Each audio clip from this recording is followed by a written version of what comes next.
करेंगे जनवरी के महीने के लिए। जनवरी का महीना ये नए साल का सबसे पहला ही महीना है और आप कुंभ लगन वाले जातक इसको कैसे अपने लिए प्लान कर सकते हो।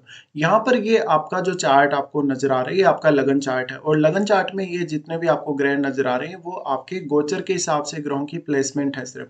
तो आपको अपने चार्ट में भी इन ग्रहों की प्लेसमेंट को अवश्य ही चेक करना चाहिए। यहाँ पे हम सबसे पहले गोचरीय स्थितियों को देखेंगे, उसके बाद इस चार्ट के हिसाब से आगे बढ़ेंगे और ये देखेंगे कि कौन कौन से रिजल्ट या कौन कौन से प्रभाव आपको इस जनवरी के महीने में इस गोचर से देखने को मिल सकते हैं। सबसे पहले हम गोचरीय स्थितियों में यहाँ बात करेंगे सूर्य के लिए। सूर्य 14 जनवरी तक धनु राशि में गोचर करने वाले हैं। इसके बाद इनका गोचर मकर राशि में होगा। बुध का गोचर अगर देखा जाए तो बुध 4 जनवरी से धनु राशि में प्रवेश कर जाएंगे और लगभग पूरे महीने ही ये धनु राशि में ही रहने वाले। शुक्र का गोचर अगर देखेंगे तो शुक्र कुंभ राशि में रहेंगे और 28 जनवरी से मीन राशि में प्रवेश कर जाएंगे। मंगल का गोचर रहेगा मिथुन राशि में। बृहस्पति रहेंगे वृषभ में वक्री और 4 फरवरी तक इनका वक्री काल रहेगा। शनि कुंभ राशि में फिलहाल गोचर कर रहे हैं और चंद्रमा 1 जनवरी को हमें मकर राशि में देखने को मिलेंगे। इसके अलावा राहु और केतु के गोचर में फिलहाल कोई भी बदलाव नहीं है। जहां पर राहु मीन राशि में गोचर कर रहे हैं वहीं केतु कन्या राशि में। तो ये गोचरीय स्थितियां हैं। इसके बाद अब हम देख लेते हैं आपको कौन कौन से प्रभाव कौन कौन से इफेक्ट्स आपको इस गोचर से देखने को मिल सकते हैं। सबसे पहले हम यहाँ शुरू करते हैं लग्नेश से। लग्नेश आपके शनि बनते हैं और शनि आपके लगन में ही गोचर कर रहे हैं। देखिए शनि आपके चार्ट में 12वें भाव के भी स्वामी हैं। इसलिए इन दोनों ही भाव से लगन से संबंधित भी और 12वें भाव से संबंधित भी अगर आपका कोई बहुत महत्वपूर्ण काम है तो आपको इस समय वो प्लान करना चाहिए। और 12वें भाव के स्वामी होकर जब भी लगन में इस प्रकार से शनि गोचर करते हैं तो 12वें भाव से संबंधित कुछ एक्स्ट्रा रिस्पॉन्सिबिलिटीज को दिखाते हैं। जैसे अगर आपको फॉरेन जाना है, फॉरेन सेटल होना है या आपको किसी भी प्रकार का कोई हेल्थ इश्यू है जो कि काफी लंबे समय से चल रहा है तो आपकी उसमें जिम्मेदारी बनती है कि आप उस काम को पूरा करेंगे। या अगर हेल्थ का इश्यू है तो आप अपने हेल्थ की ज्यादा से ज्यादा केयर करेंगे। यहाँ शनि का आना कुछ हद तक ज्यादा रेस्ट्रिक्शंस दिखाता है आपके पर्सनल लाइफ में और आपके कैरियर वाइज भी। तो लगन का शनि है आपको कॉन्फिडेंस तो देगा ही। अपने मूल त्रिकोण राशि में ही है शनि और अभी फिलहाल इनका गोचर लगभग ये खत्म होने वाला है। तो ये आपको साढ़े साथी का भी दूसरा चरण है अगर हम लगन के हिसाब से देखें तो। और ये लगभग मार्च में आपको ये इनका चरण खत्म होगा। फिर शनि आपके दूसरे भाव में आ जाएंगे मीन राशि में। लेकिन देखिए लगन का शनि हमारे लिए काफी ज्यादा इंपॉर्टेंट होता है और जब भी लगन में इस प्रकार से शनि ट्रांजिट करते हैं, अब तो ये मार्गी भी हो चुके हैं, तो आपको ज्यादा से ज्यादा अपने काम जो भी आपके ऊपर जिम्मेदारियां उनको निपटा लेना चाहिए या ज्यादा से ज्यादा अपने करियर में जो कुछ आप करना चाहते हैं आपको कर लेना चाहिए। लगन का शनि वास्तव में बहुत ज्यादा जिम्मेदार बनाता है व्यक्ति को, काफी ज्यादा समझदार और विवेकशील भी बनाता है। लगभग हर फैसला आप काफी सोच समझ कर लेंगे। शनि यहाँ आपको ज्यादा से ज्यादा डेडिकेशन देंगे, ज्यादा से ज्यादा फोकस देंगे काम पे। शनि का यहाँ से दृष्टि रहेगा थर्ड हाउस पे। तो थर्ड हाउस से जुड़े हुए जितने भी रिश्ते हैं जैसे कि आपके अपने भाइयों से, पड़ोसियों से या रिश्तेदारों से, उनमें कुछ हद तक आपको कुछ रेस्ट्रिक्शंस देखने को मिल सकते हैं। तो किसी के साथ भी आप विवाद ना करें और अपना जो भी आपका काम है पर्टिकुलर, अगर थर्ड हाउस से रिलेटेड अगर कोई काम है या आप कोई भी लेन देन करते हैं अपने भाइयों से, अपने पड़ोसियों से, रिश्तेदारों से, तो आप आसानी से वो करें। यहाँ शनि कुछ हद तक आपको ज्यादा जिम्मेदार बना देते हैं जब भी वो लगन में आते हैं। तो व्यक्ति को खुद ही अपनी रेस्पॉन्सिबिलिटीज पता होती है और आप खुद ही उन रेस्पॉन्सिबिलिटी को पूरा करने के लिए कहीं ना कहीं तत्पर होते हैं। तो शनि का यहाँ से फिर जो दृष्टि रहेगा वो 7वें भाव पे भी रहेगा। 7वें भाव पे जब शनि का इस प्रकार से दृष्टि पड़ रहा है तो वो आपकी इमेज को दर्शाते हैं। आप सोशल रूप से कितना ज्यादा पॉपुलर हो सकते हैं, आप क्या एक्सपेक्ट कर सकते हैं लोगों से, लोग आपको रेस्पेक्ट करेंगे, मान सम्मान देंगे या नहीं देंगे, या लोग आपको सपोर्ट करेंगे या नहीं करेंगे। इस प्रकार का शनि आपको वास्तव में किसी अच्छे बिजनेस से कनेक्ट कर सकता है या आपको पॉलिटिक्स वगैरह से भी कनेक्ट कर सकता है। डिपेंड करता है कि यहाँ आपके लगन से कौन कौन से ग्रहों का संबंध बन रहा है और आपके चार्ट में सूर्य कहाँ स्थित है। तो कुंभ लगन वाले जितने भी जातक हैं उनके लिए एक हार्ड वर्किंग फेज है ये, काफी ज्यादा जिम्मेदारियों वाला ये फेज है आप लोगों के लिए।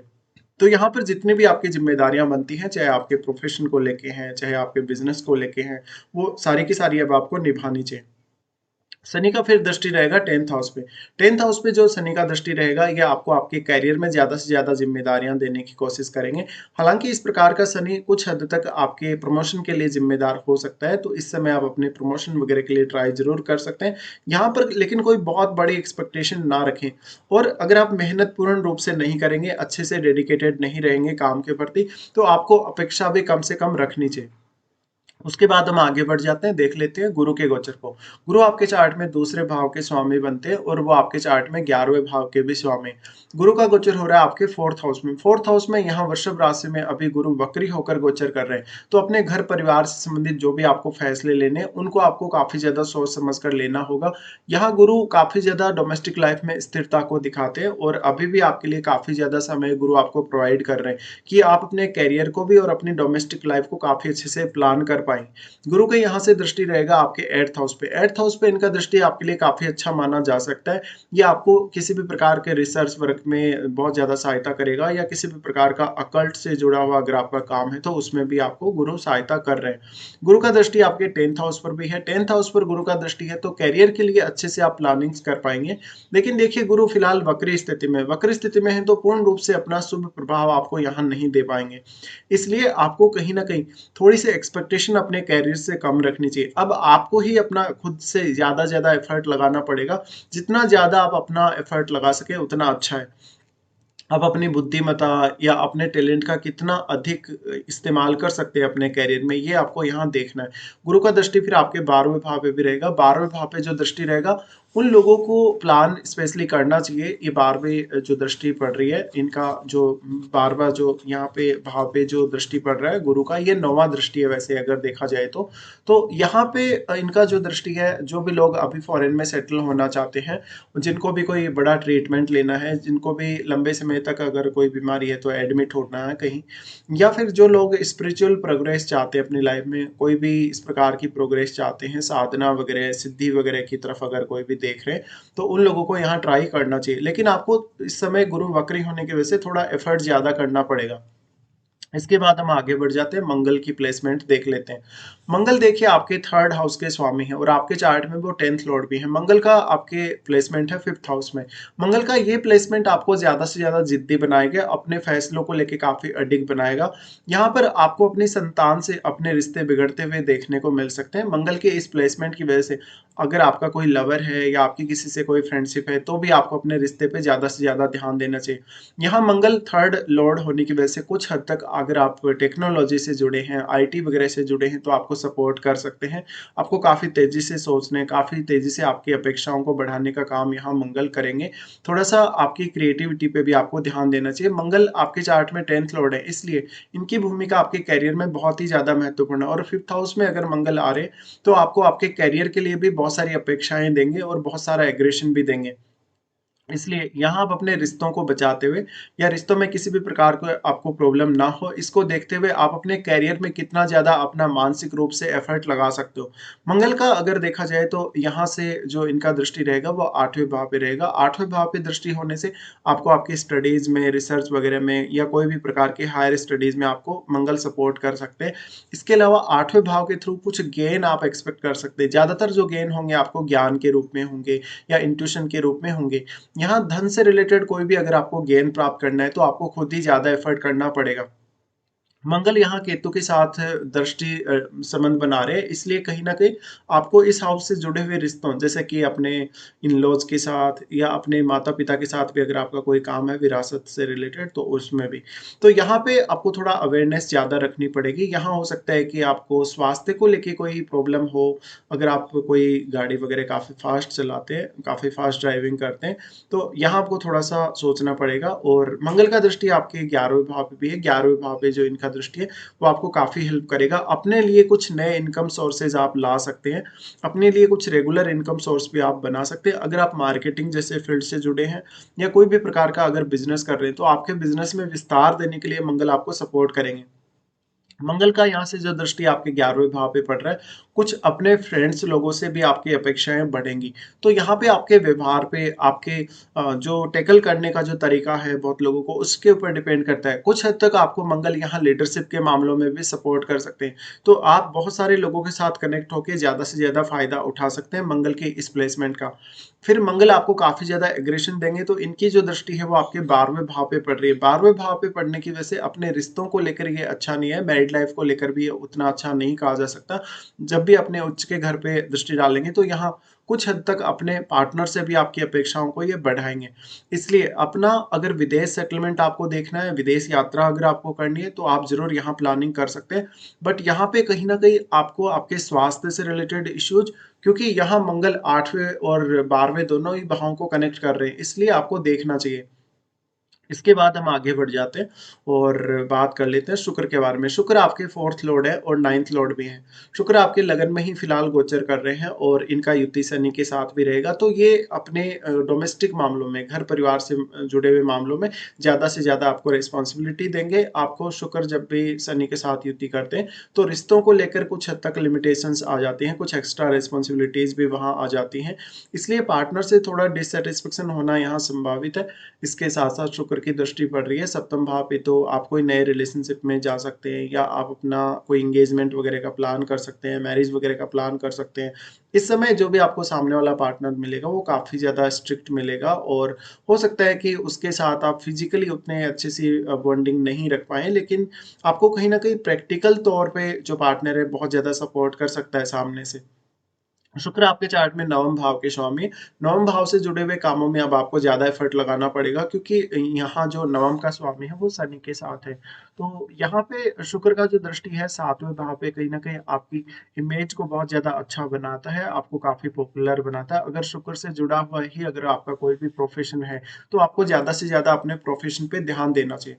इसके बाद हम देख लेते हैं बुध को। बुध आपके 5वें भाव के स्वामी बनते हैं और आपके चार्ट में वो आपके 8वें भाव के भी स्वामी हैं। इन दोनों भावों के स्वामी होने की वजह से यहाँ पर आपके लिए बुध की प्लेसमेंट बहुत ज़्यादा इम्पोर्टेंट हो जाती है। 11वें भाव में सूर्य के साथ ट्रांजिट कर रहे हैं। बुध यहाँ लगभग 10 दिन तक सूर्य के साथ युति करेंगे। यहाँ बुधादित्य योग भी बनेगा और यहाँ पर बुध आपके लिए मनी मैनेजमेंट से जुड़े मामलों में काफ़ी अच्छे हैं। मार्केटिंग से जुड़े मामलों में भी काफ़ी अच्छा रिजल्ट यहाँ रहेगा बुध का। तो बुध यहाँ पंचमेश होके स्थित है और वो अष्टमेश में है। तो इन दोनों भावों से कुछ आप अगर गेन एक्सपेक्ट करना चाहें तो ज़रूर आपको गेन होना ही चाहिए इन भावों से। लेकिन इन भावों से जो ज़्यादातर आपको गेन होगा वो धन के रूप में और ज्ञान के रूप में ही ज़्यादा होने की संभावना है।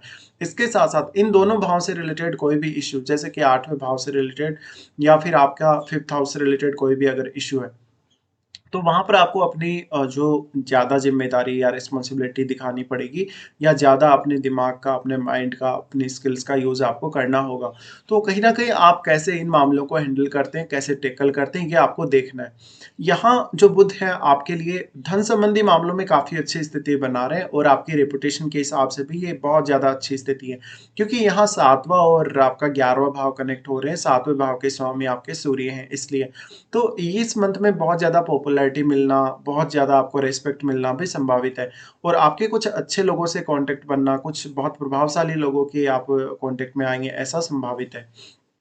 इसके बाद यहाँ से हम आगे बढ़ जाते हैं, चंद्रमा के बारे में बात कर लेते हैं। चंद्रमा आपके छठे भाव के स्वामी हैं। छठे भाव के स्वामी होकर इस मंथ के स्टार्टिंग में चंद्रमा आपको 12वें भाव में देखने को मिलेंगे। 12वें भाव में शुरुआत में लगभग 3 दिन तक के लिए चंद्रमा रहेंगे। इस समय आपकी क्रिएटिविटी के लिए चंद्रमा की स्थिति काफ़ी अच्छी रहेगी। रिलेशनशिप को लेके थोड़े आप ज़्यादा इमोशनल होंगे। चंद्रमा यहाँ से आपके दृष्टि डालेंगे 6th हाउस पे, तो वो कहीं न कहीं कुछ हद तक आपको हेल्प कर सकते हैं आपके डेली रूटीन वगैरह को लेकर। यहाँ चंद्रमा फिर आपके लगन में ही आ जाएँगे। लगन में वो शनि के साथ और शुक्र के साथ स्थित रहेंगे। यहाँ पे आपको थोड़ा-सा ध्यान रखना पड़ेगा। ये क्रिएटिविटी के लिए तो काफ़ी अच्छी स्थिति है, लेकिन घर शनि का है, शनि का ही लगन है आपका। इसलिए कुछ ज़्यादा रिस्पॉन्सिबिलिटीज़ आ सकती हैं आपको आपकी डेली लाइफ़ में या आपके वर्क प्लेस पे। चंद्रमा का यहाँ आना थोड़ा-सा आपको डिप्रेशन में ला सकता है, थोड़ी एंग्ज़ायटी वगैरह आपके लिए क्रिएट कर सकता है। चंद्रमा उसके बाद 2nd हाउस में आएँगे तो आर्थिक रूप से कोई बड़ा चेंज आने की संभावना बनेगी। ये लगभग आपकी 6 तारीख के आस-पास की स्थिति बनेगी।